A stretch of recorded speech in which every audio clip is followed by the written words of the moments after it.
Mos i injoroni, këto 8 shenja tregojnë se mëlçia juaj është plot me toksina.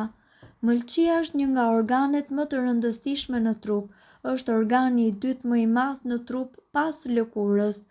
dhe përgjegjës për shumë funksione të trupit. Prandaj është e rëndësishme që të dihen simptomat që tregojnë se mëlçia juaj ka akumuluar këto produkte të dëmshme. Ndryshime në ngjyrën e urinës, ajo do të marrë një ngjyrë pak më të errët se zakonisht,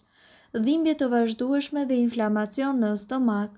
lëkurë të ndjeshme, acarim, kruajtje, thatësi e të tjerë të cilat mund të shkaktohen nga sistemi i intoksikuar i mëlçisë, diarre, lodhje vazhdueshme dhe pa asnjë shkak, letargji, dobësi e të tjerë, mungesë oreksi dhe grumbullim të lëngjeve në trup, zakonisht në këmbë dhe në duar, zverdhje të lëkurës e cila shkaktohet nga bilirubina dhe akumulohet në mëlçi.